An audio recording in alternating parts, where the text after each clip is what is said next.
point of studying is to see what brings happiness and what brings suffering, and to understand that on a very deep level.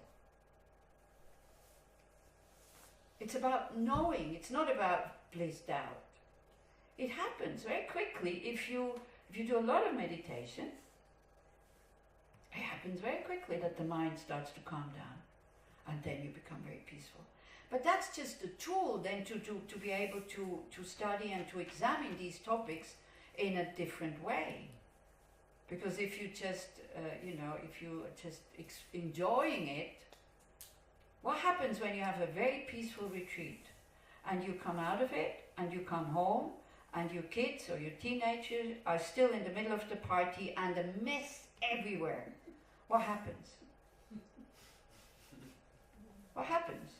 Don't just nod. What happens? Get frustrated. We're frustrated. How does your peace help you to deal with that difficult situation?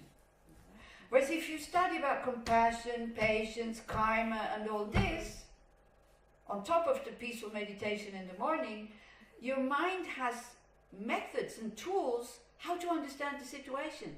You go like, wow, they had such a good time, and then mind transformation. There's no dead bodies lying around. Because imagine the situation if there would be dead bodies from drugs or killing or whatever, and you're happy that there's no dead bodies lying around. This is mind transformation. This is studying these things. You see, this bliss and this peace, it doesn't help you when you come out if you haven't understood something there. If you have understood that this is the nature of your mind, that's fine. Then it's helpful, if you go that far. But still, the slightest thing happens, you still have all your expectations. I felt so good, where is it now? And then who is to blame? Whom do you blame for destroying your peace? Your teenagers. Who is really to blame?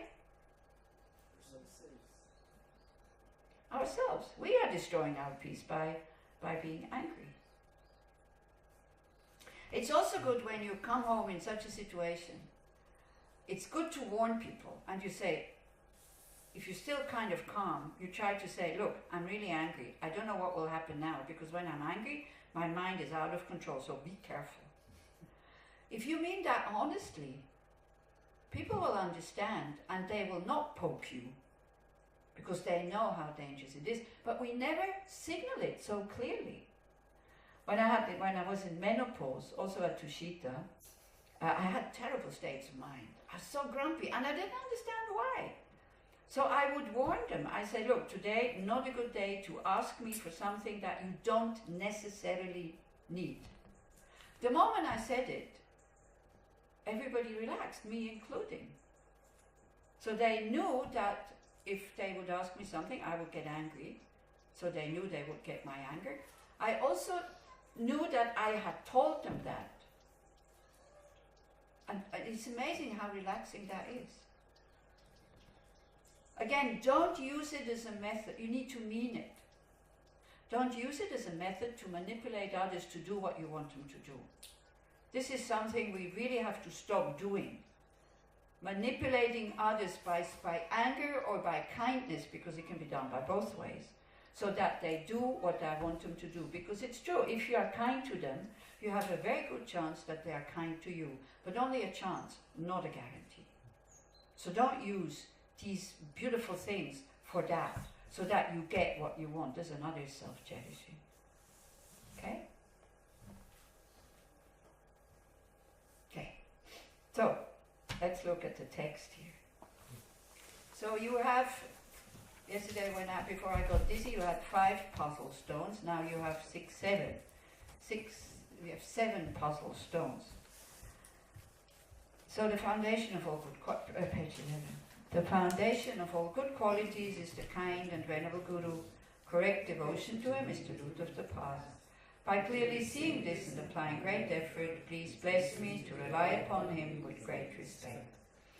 Understanding that the precious freedom of this rebirth is found only once, is greatly meaningful and is difficult to find again, please bless me to generate the mind that unceasingly, day and night, takes its essence.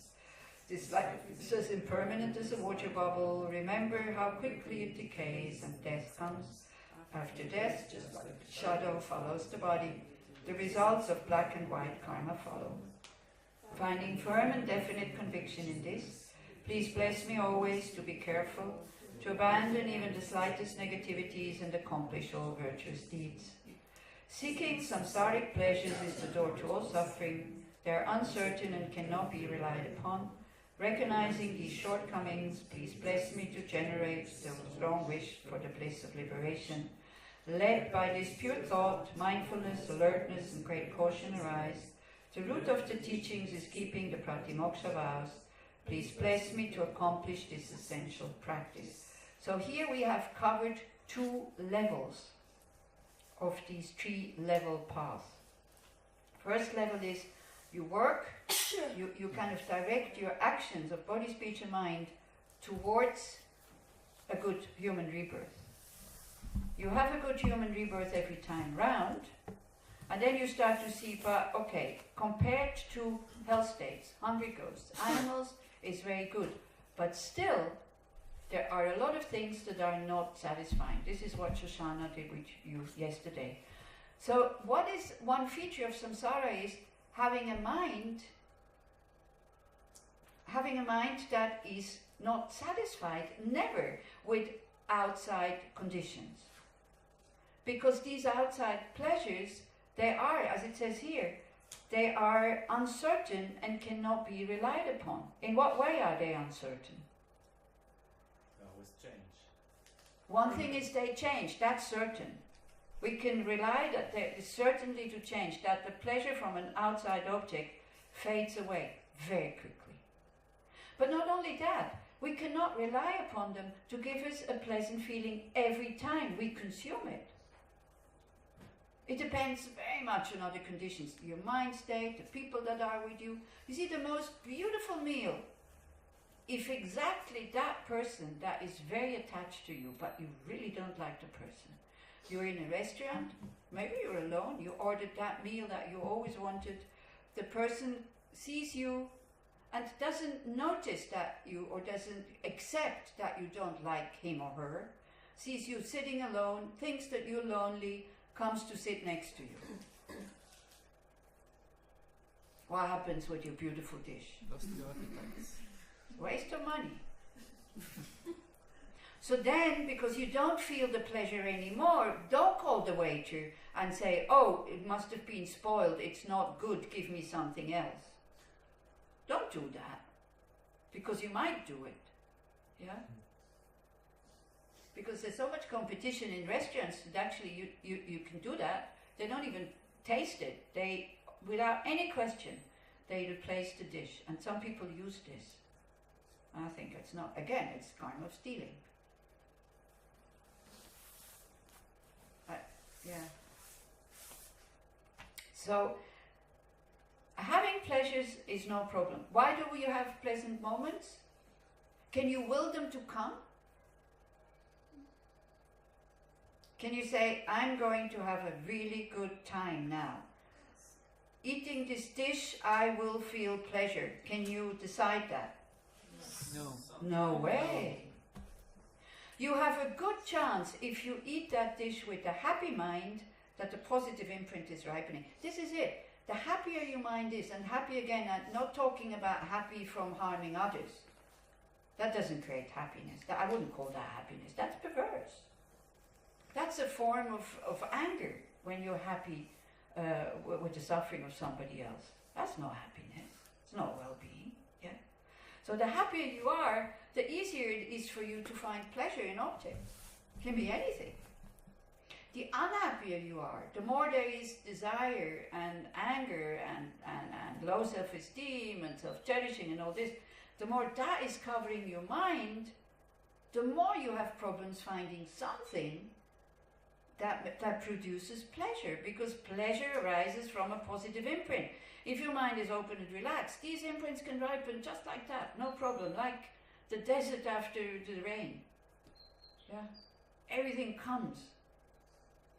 But if there's no rain, if there's no happiness, if that happiness is covered, they cannot ripen, even though they're there.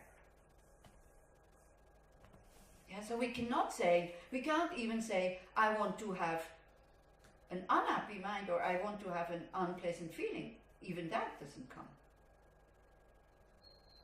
Yeah? You can stick a knife into your leg, there will be pain. But if the mind will go, you can be very proud about this and say, hey, look how courageous I am. Yeah? Masochists. With pain, they feel pleasure. They pay for it even. So, why do they pay for it? Not because they want to suffer, they want to be happy. Yeah. So do you understand what I'm saying? Yeah. So seeking them is a pleasure. If you put your whole energy in making life comfortable, they're not reliable. You can still fall into depression. And we all know that.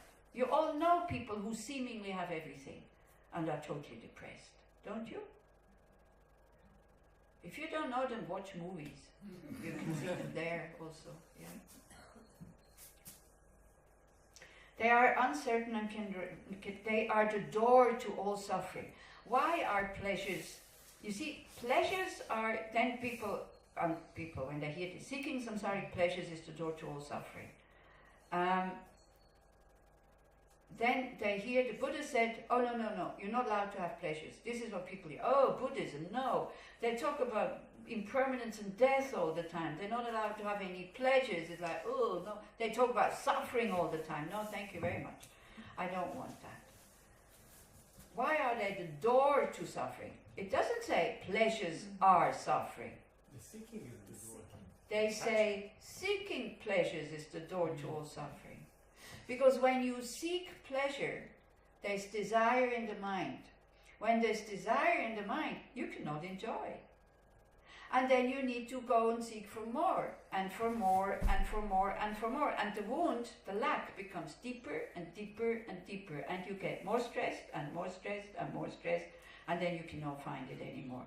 And when you have moments of happiness, moments of outside pleasures, they can also not be reliable. Like, what's the shortcomings of pleasures? They don't last. You don't know if it will come back again next time you consume it. And you get addicted to them. And addiction is suffering. When I fell into alcoholism, I wasn't an alcoholic from the beginning. I liked alcohol. It was like, some people think it's horrible. It is actually horrible. You can familiarize yourself with, you have to learn to drink alcohol to feel pleasure. Because I remember when we were kids, we stole some whiskey from our dad, and we had a little bit of whiskey and a lot of Coke, and even as kids we said like, bleh, how can anybody drink that? And we threw it away. Then I learned to drink alcohol because in Switzerland, I was in the French part of Switzerland and they grow a lot of wine. So everybody drinks wine. And then I saw the effect of alcohol. It made my fear go away. It made my anger go away at the world that was so unjust. I couldn't stand the world the way it was. I was angry all the time. But I also had a lot of fear. I was very shy.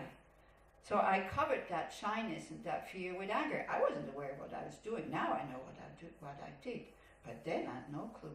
And alcohol made me mellow. It made me the way I am right now. I can say what I want to say.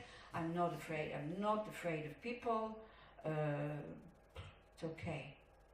Yeah, I'm not saying I don't have any fear anymore, but I learned to live with the fear. But then the problem is, you have to drink more and more and more and more, and then it starts to cloud your mind, and then it doesn't give you the effect anymore. This is it. The more you consume something for pleasure, the less it gives you the effect. So what is pleasure really, actually? Pleasure happens when in your mind there is a lack, a desire. There seems to be a lack. And then is a wanting coming up, and wanting irritates. It's irritating. So when you go and get the thing, the irritation goes for a short while, but then it comes back. So if you keep consuming the same thing, it turns into disgust. Not with alcohol, funny enough, It's really strange because I had to vomit a few times because I drank too much. Still, I continued to drink. If you have food poisoning, immediately you stop eating that kind of food because your body will go like, "Ugh," just thinking about the name of it. Alcohol, it's strange that one drugs that one still continues even though it makes you feel horrible. It's really strange. Because you have a physical addiction. The body needs it. Yeah, still, when you vomit, it's horrible. You feel nauseous, you vomit, everything turns. But when you have that with food, it's that stops. Even if you had addiction to that, or even if you have been eating that, like seafood, for example. If you eat a lot of seafood and you really like it, and once you get food poisoning, finish seafood for the rest of your life. Not with alcohol. That's quite strange. You know, it's a normal effect of alcohol. Huh? You know it's supposed to come if you drink too much. You don't think. Oh yeah, maybe that's what it is. How the mind works. How the mind makes certain decisions without being conscious. You see, we don't need to be conscious to have impulses and instincts. Yeah, it's like something that we hear and then it gets there and it becomes a habit without us knowing it. It's good. That's a good point. You know it comes. It's like with the telephone. You know it decreases the accu, so then you accept it. So that is why pleasures are pleasant. That's it. But they can lead to an unfulfilled life because one of the features of samsara is a dissatisfied mind. Because we're looking for happiness in the wrong place. We have this very, very deep feeling wanting happiness. That is ingrained, that is there. Yeah? The wish for lasting happiness is there. Then we try to seek it, or we not just try, we look for it in things but that by their nature are impermanent. So how can that work, ever? And then we think if we string these pleasant moments very close to each other, then we will have lasting happiness. But it's not. We need to have it bigger events and bigger events and bigger events. Yeah. And it's really good to notice when you are in a bad state of mind and somebody wants to give you your favorite cake, how you cannot enjoy it.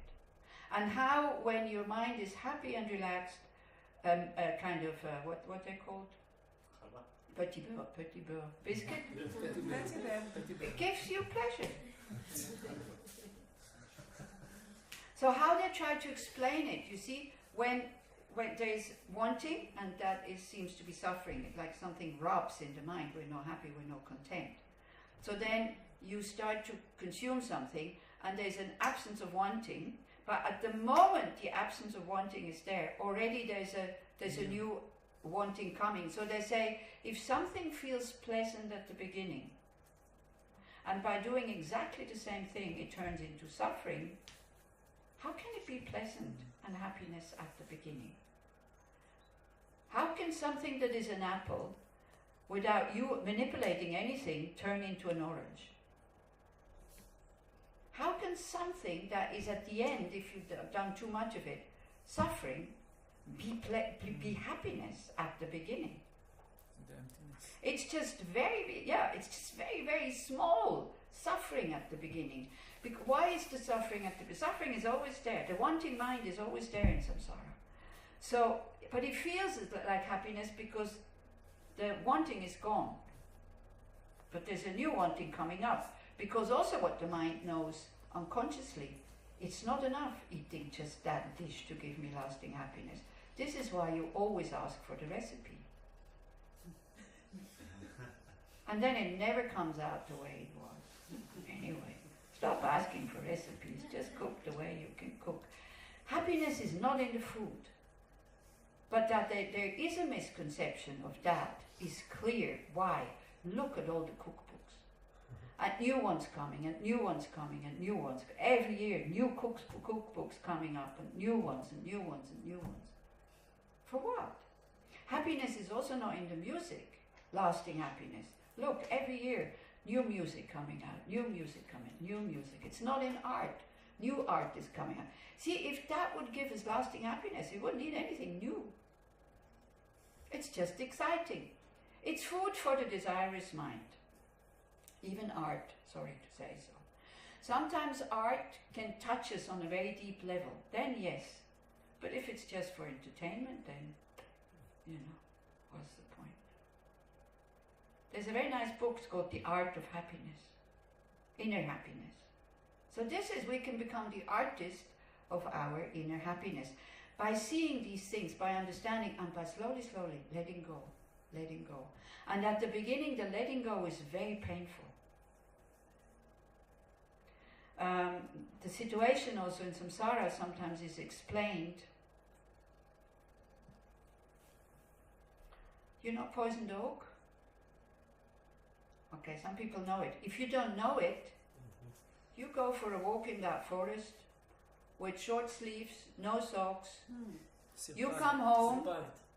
You can in California, full of it. Most of the forests. Or poisoned ivy. It's either poisoned oak. They both exist. Yeah, it's a little bit different. The leaves look different. But if you don't know it, okay, you never heard about it. You go for a walk in that forest. No sleeves, no socks, maybe even barefoot. A few hours later, you start to itch. And you go like, wow, what's going on? And then you go here. You have the oil, because they give off oil and it creates blisters.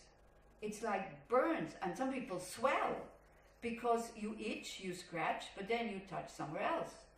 And then it starts to itch here, and then you scratch here, and then you touch somewhere else and somewhere else. And so you spread it. This is desire. The scratching feels pleasant. That is the consummation of the thing, is the scratching. But what does it do when you scratch that wound? It makes it deeper and deeper and deeper. So learning about these things is like, doesn't say don't go in the forest anymore. It says if you want to heal, you need to stop scratching.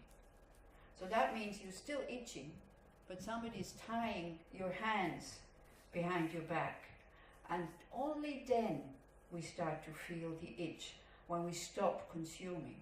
Then we start to see how addicted we are to these things. Telephones, food, music, conversations, whatever. And that's painful. But what does that pain do? If you are strong enough to sit it out, what does it do? It allows the wound to heal. But only if you stop scratching. So when pleasures come along, don't go, oui, oh, this ice cream is really pleasant, I should not consume it, and you throw it away. Don't go like that. Pleasures come along, try to make them meaningful, and you think, wow, may all beings be able to have these pleasant feelings, or you go deeper, you think, wow, somebody made that ice cream. First, the cow who gave the milk, that was for the calf and not for me. Then the people who grow the sugar, people who grow the other fat that goes into it, and then people who make the coloring that goes into it, and then people who make the artificial flavoring that goes into it. Then you throw it away. Exactly. Then you start to see the reality of that ice cream, and you go like, what? Why is my mind so stupid thinking this is really delicious? Then you go to Busa ice cream, where there's only natural ingredients. Then you go like, some people, they created that, so thank you very much. May they be happy, may they be well. So then at least the experiencing pleasure is not just me, but it widens a bit, yeah? And then don't go on, if you feel like an ice cream, buy it. But then when you eat it, go like, it's just pleasure, it's not happiness. Is this really what I want? Or in the evening when you feel a bit restless, you have had dinner, you go to your fridge, you open it. Before you reach in with the hand, ask yourself, what am I really looking for? Am I looking for the chocolate cake or am I looking for happiness? And now we come to the higher path. By first finishing with the second level there. Yeah? Recognizing the shortcomings of a good life is it ends, we have no guarantee that we will feel happiness, and we create a lot of negative karma to have it on top of it. Please bless me to generate a strong wish for the bliss of liberation. The strong wish, the bliss of liberation will only come when you have eliminated all negative emotions, especially the ignorance of believing in an inherently existing I. When that has been seen directly through meditation and study, that this one is not there, then you're free, then you're liberated. Okay, only then. So this is why we have to look for it, we have to work for it. It doesn't come just by itself. How will it come about? Led by this pure thought. Mindfulness, alertness, and great caution arise. Yeah, the mindfulness and the alertness. The mindfulness is called memory. This is the mental factor in your meditation that knows what you're supposed to do. And awareness is another factor that looks if you're doing what you're supposed to do. These are these two mental factors that we need in the meditation. And great caution arise. Caution about our actions. And about our negative emotions. The root of the teachings is keeping the pratimoksha vows. Pratimoksha vows are of different levels. So they're called self-liberation vows. These are vows that will lead you to liberation from samsara. And they have to do with discipline. So, for monks and nuns, it is the discipline not to follow desire. Mainly, our vows are for that. To practice restraint. When you practice restraint, and I think I can say that really honestly, when you practice restraint for a number of years, the desire will be gone. But only if you practice restraint. If every time you consume something you go, this is the last time, but then you don't keep it. Like, you know, again you have a desire coming up and you say, oh, I'm going to have it. It will be the last time. It will never stop. The desire, this is like scratching the wound. Yeah? Every time you follow desire, you scratch again. And there's that the good feeling from the scratching. And then your mind remembers that good feeling, but forgets the suffering that goes with it.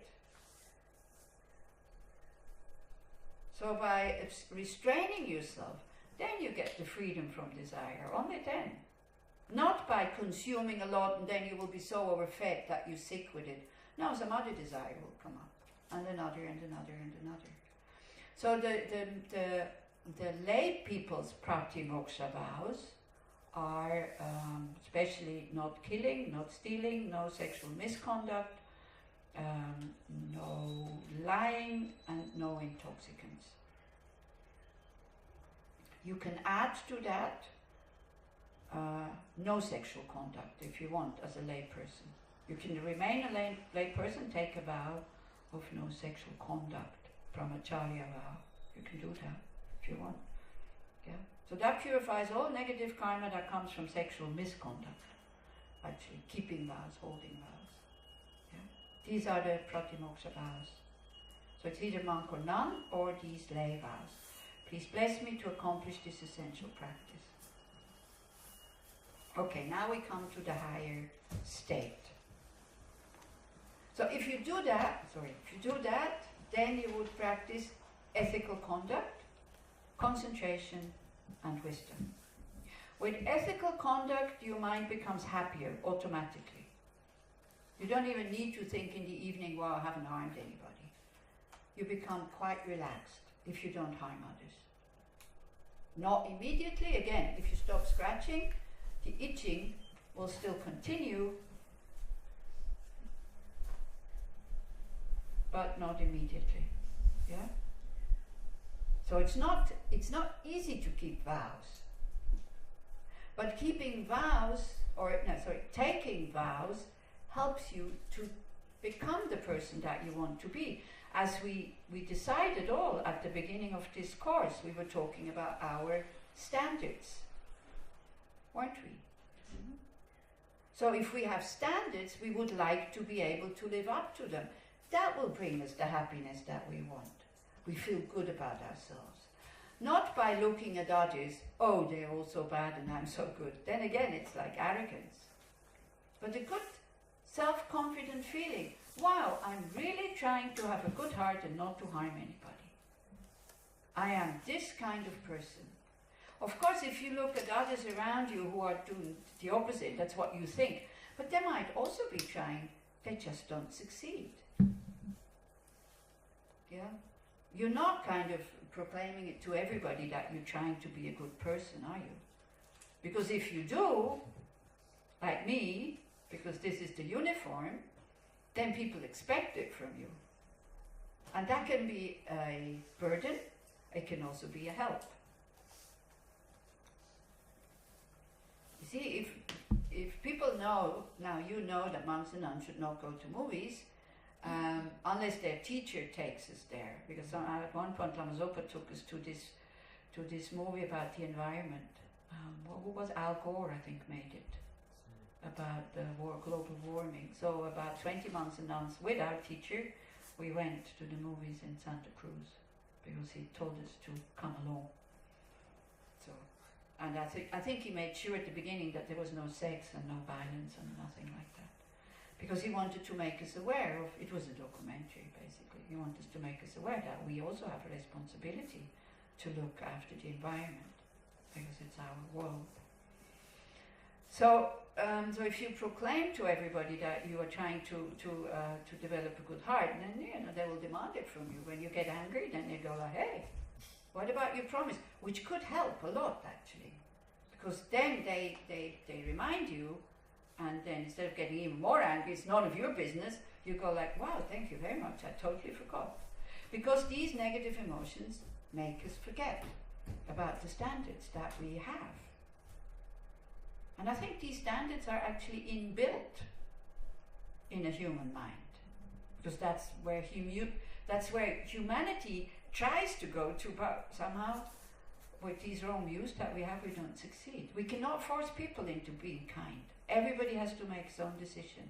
I want to be a kind person. Okay, so bodhicitta, the mind who wants to no, I haven't finished with the other one first. So you practice ethical conduct, you will become calmer, happier, more spacious, because people cannot accuse you, and if they accuse you of something, you can say very honestly, no, I didn't do that. And people feel it. Because you see, very often we say, I didn't do that, but we did it.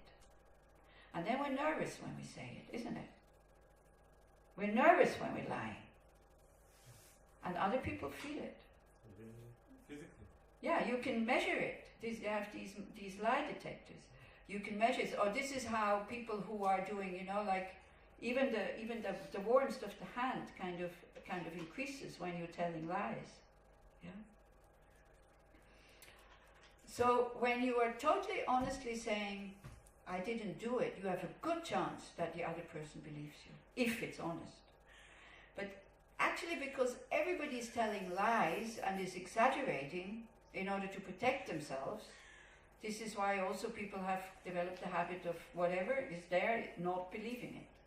Yeah. So, but I hear people saying the power of truth. I hear people say it's amazing how well it works. Again, don't use it in order to manipulate others. But it's okay to defend yourself, to say I didn't do it, but not with anger. Why not with anger? Do you start to understand why not with anger? Because anger exaggerates. Anger is one-sided, and then if you say something that is true, with anger, you leave out the part, or you exaggerate what happened. And then again you go into lying. Anger and desire is always lying. Anger puts the blame on the object. Desire puts the thing on the object, it will make me happy. Both of them are lying. Both of them are distorted. Yeah. So when you have a calm and quiet mind, it's much easier to develop concentration, because that's what you want. This is why you meditate. So the basis for a concentrated mind in a relaxed state is ethical conduct. And then with concentration you practice wisdom. The wisdom of what? The wisdom to see reality as it is, empty of any inherent, real, true, independent existence. So with these three main practices in the middle level, you will be able to not to be reborn again under the control of karma and delusion. And you have kind of finished the second level of this path. Okay? But you have a choice to be reborn if you want, if you continue with the path. But if you think my mind just in total peace and nobody can describe what it is, it feels a bit boring, so I think I go on the bodhisattva path. I want to continue so I can manifest myself again and again and again to help others, because that will be more interesting. If you have this kind of thought, you are not ready for the higher level. You first have to wish for yourself that peace. So your homework, which you can take home with you, and make a note somewhere, and you put it on the fridge or somewhere, that you start to observe what these negative emotions do to you. And every time you react with anger, or you have desire, or low self-esteem, or arrogance, or what else do we have? Deluded doubt, jealousy, envy, look at what it does to you, and then try to take a step back and go, how would the situation be now if my mind were peaceful and calm? Just that. And you make that a habit, that thought. Every time you go like, how would the situation would still be the same, but how would it be if I had a calm mind? May I have a calm mind? We need to, this is what we're longing for. But somehow then one part of the mind says, no, I don't want it. We're all longing for a spacious, peaceful mind, isn't it? A mind that can react out of this space and out of compassion and love, instead of out of self-concern, self-cherishing, and no caring if you harm the other person. We all want to have that. But as long as we only want to have it for some, and not for others, it's biased and it won't work. Because why? Because then we have a lot of concern to them, we're very close to them, and there if somebody comes, that harms them. 9 ways how anger arises. Anybody knows these 9 ways? Anger arises if somebody has harmed me in the past, now, and I know he or she will harm me in the future. Anger arises when somebody has helped my loved ones, somebody has harmed my loved ones in the past, now, and will do so in the future. So we have 6 ways. Anger arises when somebody helps my enemies in the past, is doing so now, and will do so in the future. You can sum it up, that's it. So it comes from, I decide who is close to me, and whoever is not close to me, well, too bad. And some, I really don't want them to be close to me. So if you want to develop that mind, I want to be of benefit to all sentient beings. The first step is, at the moment, there's no way I can do that. So therefore, I have to liberate my own mind first from all negative emotions. Meaning, I have to attain full awakening. Because full awakening is not just free from all negative emotions, Buddhahood. Yeah? Full awakening is also having developed qualities of universal compassion, meaning for all beings, universal love, universal wisdom, knowing past, present and future of all beings at the same time, and having skillful means that you do by practicing the 6 perfections. We talk about them tomorrow. Yeah? So This is the wish to attain full awakening. By seeing at the moment, I have this wish. I don't know, do you have this wish? If we could buy it, if we could buy a mind which is free from all negative emotions for good, would you invest money in that? Oh, yeah. I would give all my money that I have. It's not so much, but I would give it. Would you buy love for all beings, compassion for all beings, skillful means to help them, to really know that will benefit them, to really know that will not harm them, or to really know that will harm them? I better not give them that advice. Would you like to have that? Would you like to have an open heart towards all sentient beings 24 hours a day, the same way you have it for your children or grandchildren? Would you like to have that mind? Yeah, that's enlightenment. So we all want it, basically. Not just the Buddhists. But we can see we're not there, is it? So we need to start somewhere. So the first thing is being inspired by it. Hearing that it's possible to attain such a mind by... Yeah, I thought I'd go on until 11 and then we have a break. We did like we did the other mornings. If you want. Yeah, so I can explain the four immeasurables and then we meditate on them. This is yeah, I should have. It's too much for you. No, it's okay. It's not that. It's not that. I can go on for hours and hours and hours. It also comes when I'm not doing anything. This is what I mean. But thank you very much for your concern. So,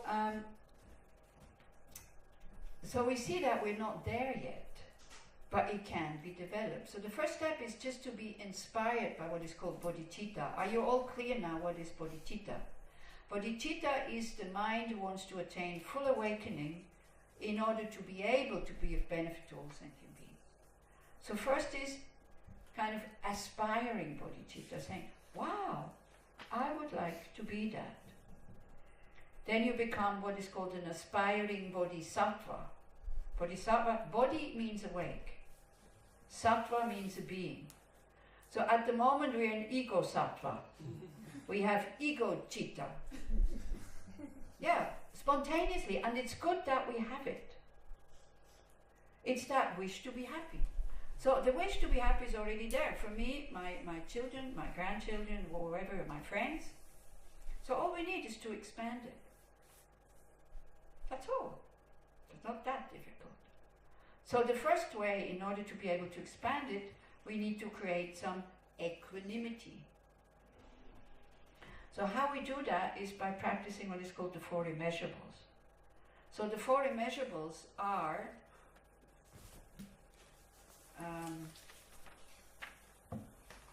equanimity, and are they in there? I'm not sure. Page 9. Are they?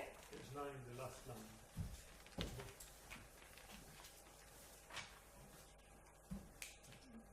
Okay, yeah, the last line where it says bodhicitta is equanimity, love, compassion, and joy.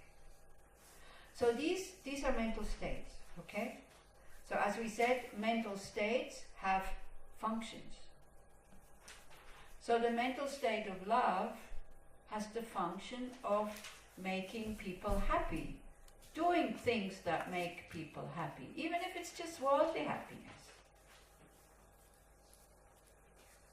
You see, if we want to have a better world, we need to learn how to make people happy, not to, not to make them suffer even more. That's not going to help. And actually, by taking away all the suffering that is there, some worldly happiness could come and people are more relaxed and not so tense. Yeah? So, love is a mind, may all beings have happiness and the causes of happiness. And it counteracts directly, meaning not when anger is there you can apply love, I'm not saying that, but it counteracts directly anger, because anger wants somebody else to be unhappy. So anger at the moment when people don't do the way I want them to do, what I want them to do, what anger is doing comes up and wants to harm them. So that is normal. Yeah? So it comes as a habit. But I can undo that habit